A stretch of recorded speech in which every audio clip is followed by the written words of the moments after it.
Holy cow, we're live. We started a little late today. Welcome you guys to Happy Businessing with Suze and, oops, wrong way. And over here, over here, Nina Ross with Nina Ross Business Solutions. We're going to have a great show today. We both have had some technical difficulties.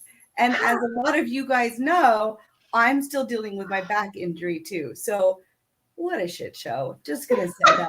Oh my gosh. But I am sitting up. I'm sitting up, you guys. I'm super excited. And I'm really excited to have Nina Ross here. I've known Nina now for almost 2 years. It's one of those relationships that I made online, fully virtually from Facebook. And, you know, now she's a board member of my new nonprofit. And I love partnering and collaborating with her anytime I can. So I just want to say hi. Hello, Arana. Thanks for saying hello.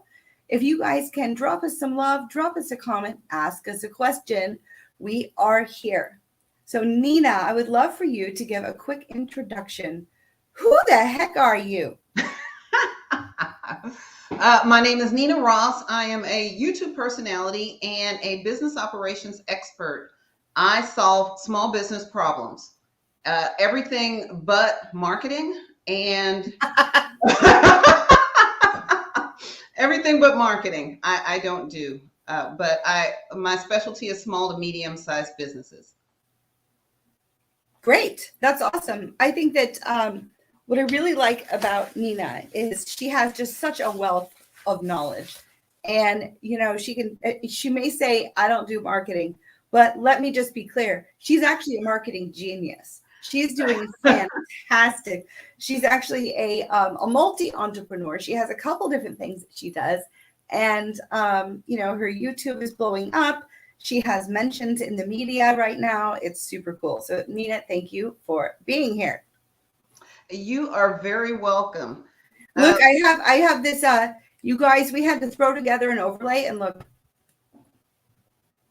Where's Susan? Whatever. We're just rolling with it today.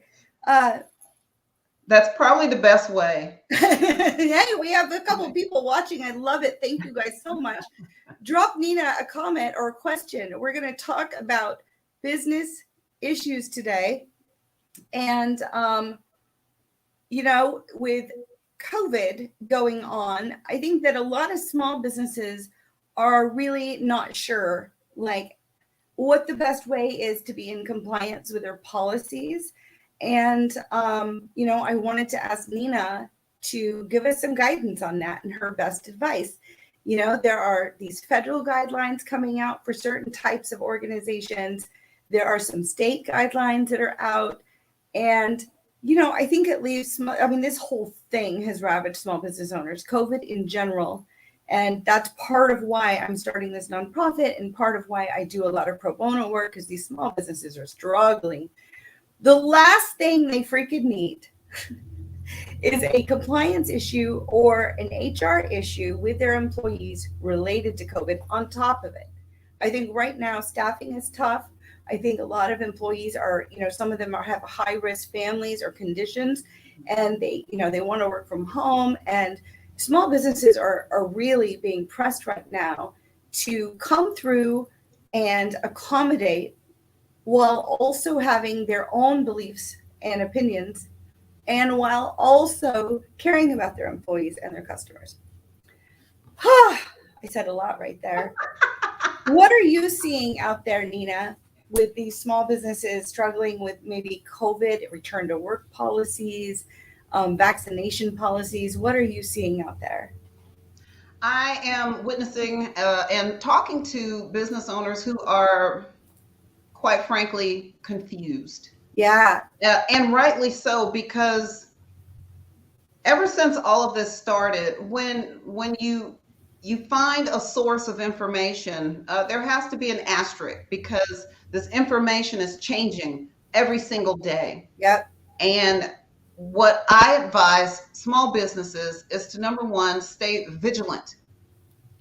If you have an HR department, that HR department should be watching the news, following different government entities on Twitter, because that seems to be the fastest way to get the changes in information out. I would stay flexible, what I just call flex, meaning that you should be mindful of the federal policies while making sure you are mindful of the state policies and be ready to change. In the state of Texas, for example, we've got a governor who's doing one thing and a federal government is doing the other thing. Yeah, So very confusing for small business you owners. have to be able to flex depending on what the Supreme Courts and the federal courts and all of these entities decide. Yeah. So let's say I have a small business. We'll use Texas. I think it's a good example because of that, conflicting, confusing situation. Let's do a scenario. And you guys, if you have a scenario, drop it in the comments. We can help you right now. Let's talk through it and see if as a team, we can give you some quick advice. So thank you guys for watching. I love that you're watching. So in the absence of a real scenario, or maybe you have one that you've dealt with recently, should I make one up, or do you have one that we could talk about anonymously?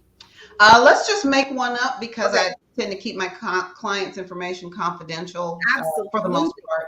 All right. So let's say I have about 20 employees and I own a small restaurant, something that has interaction with customers. And let's say that I'm someone who really is not comfortable with this new vaccine. And let's say the scenario is I don't feel comfortable mandating something with my employees. Are they allowed to not have a policy at all? Like, where does that fall? Okay, the beauty of having 20 employees is this federal mandate that allows you to, that enforces you to ensure your employees be vaccinated. You don't apply.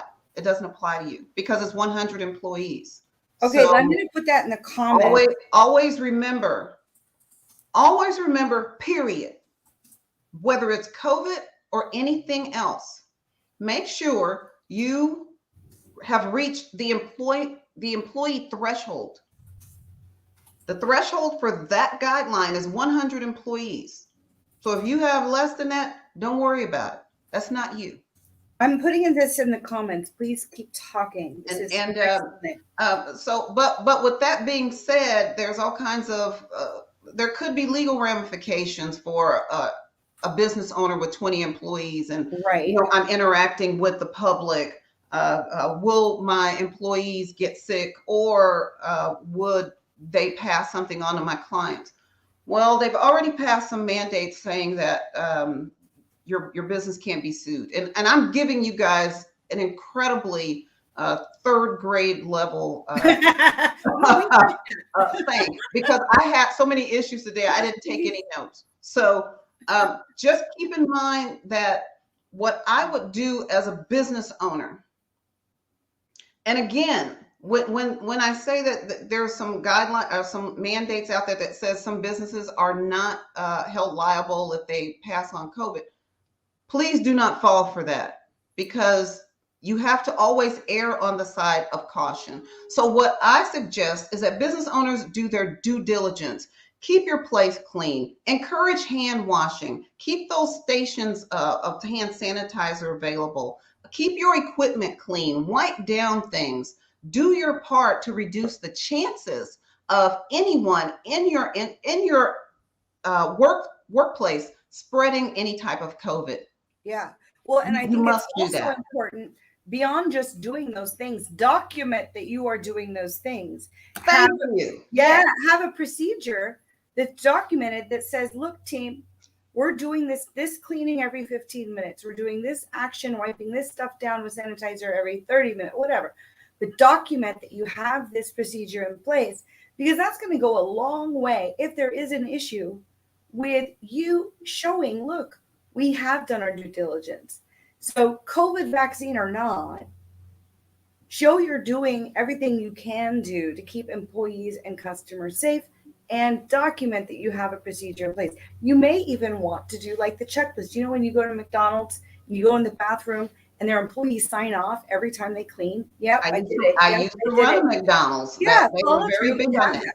Yep. Mhm. Okay, look, we have some good comments. I want to catch up on them. So I'm going to show this one from Christine Medyanik. What if someone had worked in the office pre-COVID just fine, and now they have a physical condition that is not a COVID risk, has them looking for accommodation? Say, I'm very large organization. I don't think I quite understand this. I need to read. I understand the question. Okay, perfect. You take it. I understand the question. All right. First, we're going to talk about employment threshold. What is your definition of very large?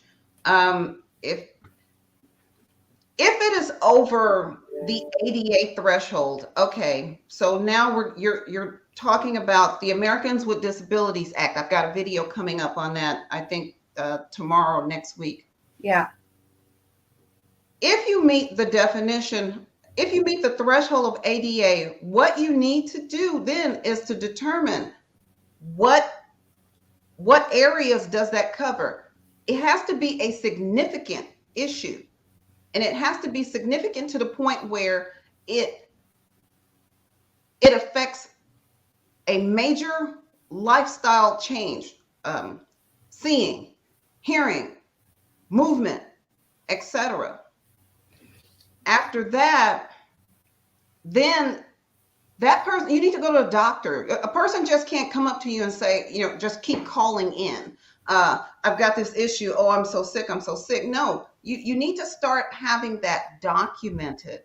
Document with an employer. I'm sorry, with a physician that can come to the employer and say, hey, here's a note. This person has this, and they fit the criteria for ADA. Then if they have that, I would look at the next step. But just because someone calls in and says, I have all these illnesses, they may not necessarily meet the definition of the Americans with Disabilities Act, because the Americans with Disabilities Act is very precise. Okay. Well, and there's the Family Medical Leave Act that I think FMLA. FMLA has come into play a lot. Meet the threshold. Because maybe you're not the one affected, but your mom is, or your kid is, your grandparent is, and you're stuck in this tough place of having to manage your job plus taking care of them. And here's the deal. A lot of times when you're working at these small micro businesses that are under those federal thresholds, this gets tricky and hard to know what to do both for the employee and the employer. It gets very tricky. You have to, it all gets down to laying the proper foundation. If you have a person who claims FMLA, I believe there's a certain amount of hours they have to work. They have to have been at your company for X amount of years. Okay. All of these things should be examined before you then take the next step. Without knowing anything about that person's situation, except they may work for a very large employer, I would start looking into the exact criteria. What criteria allows this person to be eligible under FMLA, under ADA, under all of these things. But again, if you're a small business, if you're a medium-sized business, if you're under X amount of employees, none of these things apply to you. So what do? You still, if it doesn't apply to you, it doesn't apply to you. But then you have to go into your employment policies. And doing the right thing, right? Taking good care of your people, making sure that you're being a steward of the amazing company culture that you're trying to build. And also ensuring that you're not picking on someone. Yeah. Because picking on someone, that could get your company into discriminatory waters. Yeah. Well, they're so what are these small businesses? For whatever reason. Look, there's so much, right, that a small business owner has to be accountable for knowing. You don't get to claim ignorance on this stuff. A lawsuit's not going to freaking matter. And let's say even if you did everything right and became your own little compliance expert within your business, that's not going to prevent you from getting sued and having to defend your policies and what you're doing, right? But you can do, if you do everything that you can do to proactively prevent these issues, have policies in place that are fair and compliant, federal and state level, but also going above and beyond that and making sure that you have these things in place. You reduce the chances. Yeah. Where do these small business owners go? Because they can't all become experts on all this stuff. Look, I've been doing this work for 25 years as a controller, operations director. I was over HR, so I had to dabble enough in HR that I knew enough to ensure the companies I was serving were compliant and doing what's right. That's a whole career just doing that. And these small business owners don't have the time, resources, or capacity to become little mini experts on all this stuff. So where do they go? I mean, where resource do they have where they can just call in and say, look, this is my sitch? Unfortunately, yeah, yeah. Other than calling me, unfortunately, there are no resources. So you have to do research. Yeah. You have the internet. No one's got time for that, Nina. If you look at my business name, it says it's never a problem until it becomes a problem. Yeah. So while you are trying to relax at home, you're going to have to get on that internet and put in your search topic, whatever it is that you think you're going to have a problem with, and start learning. I am 18 plus years into this field. Yeah. I'm self-taught. I rattled this stuff off, but I learned from reading, from books, from when I'm tired, I still have to get up and get to the computer to find out some information. And I would advise any small business owner, if you do not have a resource like a Suze or a Nina YouTube page, you have to get up and it's welcome to the wonderful world of small business ownership. You have to. Yep. Yeah. Because it only takes one bad deal for you to lose everything. Yep. Yeah. Plus, I remember even as controller and VP ops for these mid-sized companies, small to mid-sized, we're talking like 25, 50 employees, even up to 100. I got to tell you, it was always so frustrating because what we do in my role, understanding the finances, being on top of the finances and being a strategic thinker on finances and these HR issues, compliance, ensuring a good culture. Sometimes the CEOs and the people at the top are like, this is not important. We need just to focus on revenue, or we're focusing right now on innovation of our products. You are blah, blah, blabbing about shit we don't care about, shit we can't care about right now. And it was always so frustrating because my role is to limit liability. That's an HR person's job. That's the VP of Ops job. That is an accounting function's job. Limit liability and leverage resources fully. Okay. So it was always like a fight. Like, no, this is important. It only takes one mishandled employee to mess up all this other crap you think you have in your plan. Like it really does. So helping people be preventive and proactive is actually, and it's really related to my business, Profit Logics, right? We're all about, hold up, as you're building this business, can we please put a plan together? Can we please do some so you're going forward in a proactive way? But here's the deal. All these businesses, regardless of what size, what I've seen over and over and over and over is, one, they're undervaluing being proactive. They're undervaluing putting the stuff that you put in place for companies and the stuff that I put in place in companies, because they feel like they're at capacity just trying to stay afloat with their business. And they're running at 1,000 miles an hour to try to get everything done. I'll tell you, I just had a client. I finished with her. I got a client in August, finished with her in September. California. Got a Yeah. phone Oh, call. geez. That is the Got- last place I would want to have a business registered. Can I just Well, tell you? yeah. California's tough. Well, I got that phone. I got a phone call. I'm sorry. Email. Yeah. Hired a freelance worker here in Texas. Oh, geez. Nope. Nope. Well, Be careful. Well, they controlled the narrative too much, and that freelance worker was very smart. She filed Yep. unemployment. Yep. Well, she was awarded unemployment, Yep. and the company from California got a letter from Texas saying, "Hi, California, we're Texas. You owe us some money, and we need to talk." Yeah, because this is a whole other topic. We could and should do a whole show on the misclassification of independent contractors versus employee. We can do a whole show on it, you guys. These states are cracking down. They're not taking your, I'm going to do this way to skirt paying payroll taxes. They're not having it anymore.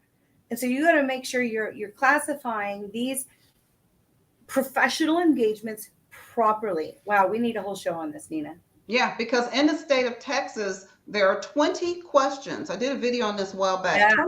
20 questions that they ask to determine if your independent contractor is actually an employee. And here, it doesn't matter. You can call them Fred the janitor. If they are an employee that is deserving of unemployment benefits, they will get those benefits awarded, and you will get audited. Hey, and that's what I just went through.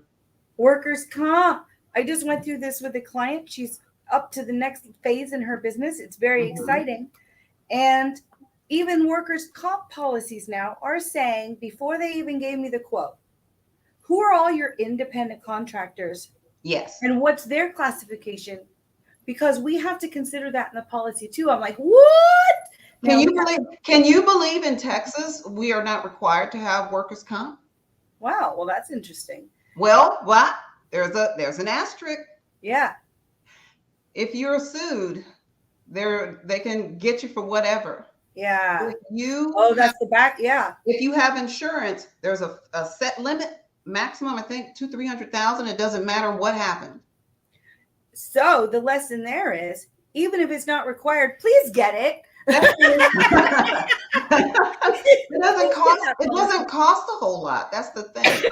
But again, it's not a big issue until there's a problem. Yeah. Oh my goodness. I love you, Nina. I could literally sit here and talk to you all day. I'm so glad you're back. You've been working on so many other I am back. As you notice, I'm starting to contribute a little bit more here and there. And I'm going to start jumping in more every day, education only posts. So if anybody sees me asking a question or posting a question, please know it is education based only. It's either for a video or to just help you guys on happy businessing with Sue's. Lovely. So while we brought that up, let me give a shout out. So you guys, we have the most amazing community. Go join the Facebook group, Happy Businessing. Okay. We've got 1,200 amazing human beings that are in the same boat as you, trying to start, grow, turn around, save their business right now. And we are all rallying together to support each other. We also do a networking event in there once a month where you can do a speed round and, share what you do. Let's help each other. Let's give business to each other. Let's give referrals to each other.